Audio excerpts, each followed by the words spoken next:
Namaskar. For a while now, I've been talking about the benefit of thinking I am not a person as a means of letting go of limiting assumptions that stop us from being our great self, right?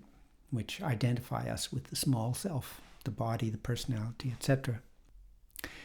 And I think a couple of months ago I might have also talked about thinking of on the positive side. So one side is letting go of what you are not, and the other side is ideating on or remembering that whatever you ideate on is what you become. And so I thought of the mantra Baba Nam Kevalam as, if we're focusing on that so much, it becomes a definition of what we are. It's like a description of yourself. Only love everywhere. That is what you are. You are only love everywhere. So Baba Nam Kevalam, which means only love everywhere, is kind of like a description of who you are. And the other day I was reading a discourse called Self-Realization and Service to Humanity in the series called Ananda Vachanamritam, Part 25. And I came across a sentence that just kind of gave me a little bit of confirmation about that thought and brought it to a somewhat new angle. So I'd like to share that paragraph with you. Here it is. What is materialistic philosophy? It is the product of an undeveloped brain. And what are its consequences? Those who follow it gradually move towards darkness. A person becomes like his or her Ishta, goal, and talks only about that. For example, Shabda Brahma, Brahma expressed as sound, Onkar, the Om sound. The first singer and dancer of India and of the world was Sadashiva. He talked about Shabda Brahma. He named it Nada. His existence was indeed sonic. Likewise, one who thinks about matter will one day become matter. This is the natural law. The businessman who always thinks money, money, will never again be born as a human. He will not be born as a dog, goat, or sheep either.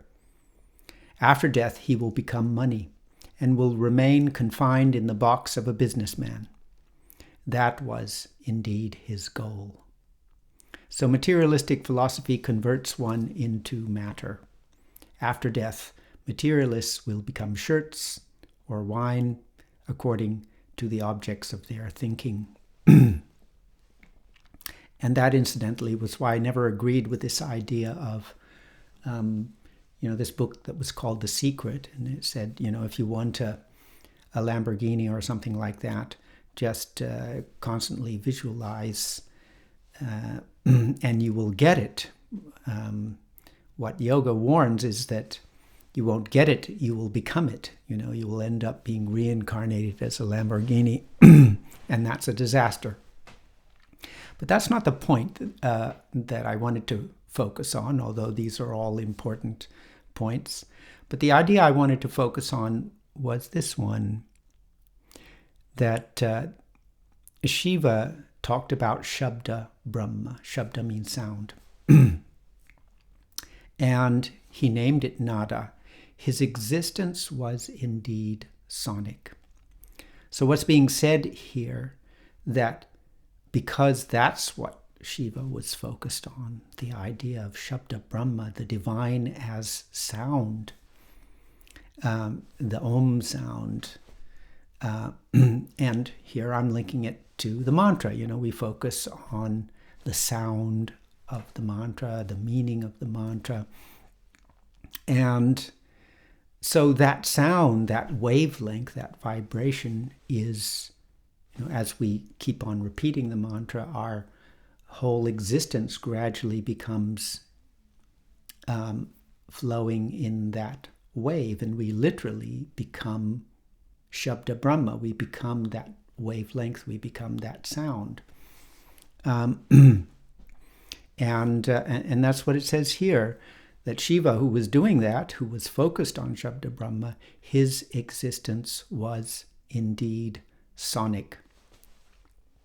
So we, following in Shiva's footsteps, focusing on mantra, Baba Nam Kevalam, kirtan, singing, dancing, our existence becomes sonic as well.